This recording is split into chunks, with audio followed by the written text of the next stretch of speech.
Let's say you're in Britain on a dual carriageway. I'm going to try and draw this. 2 lanes, and we're both going this direction, and there's a blue car on the left, and it's going at 70 miles per hour, which is the legal limit on motorways and dual carriageways in this country. They're doing the right thing. Yeah, and so they should be. Trouble is, you could be doing the right thing and other people on the roads might not. There's a guy overtaking the blue car. It's going to be the red car.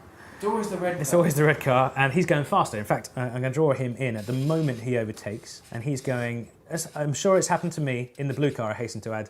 I've been in the blue car and someone comes barreling past me going at 100 miles an hour. Certainly it could happen, whether it's on a motorway or a dual carriageway. Now, they're not going the same speed, but there is a moment when they're neck and neck, and that's the moment I want to freeze time and ask you about what happens next. Because at this moment when they're neck and neck, they see in front of them a tree or some barrier which is unexpected, and so they both need to brake. And we're going to assume lots of things, like is always the case with a mathematical question. We have to model it to keep it simple enough to answer. So the models here might be that, let's assume they're the same cars.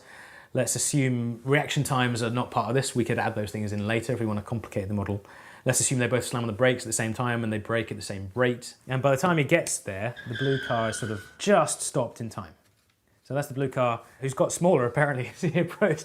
He is stopped with millimeters to spare, which is good. So the blue car just stops as it gets to the tree. No crash for the blue guy. He slammed on the brakes just in time. Well, I'm going to claim it's obvious that the red guy is in trouble. The red guy is moving quicker, he brakes at the same time, at the same rate. I think he's definitely going to crash. No one seems to argue about whether the red guy's going to crash. What's really crucial, and here's the puzzle for you, is that it matters what speed you crash at, right? If you crash at 1 mile an hour, no one's going to really worry.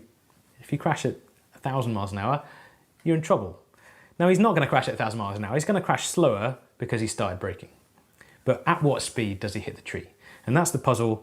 There's some intuition to get involved here. There's also some maths to check it out. And the answer is, well, it surprised me.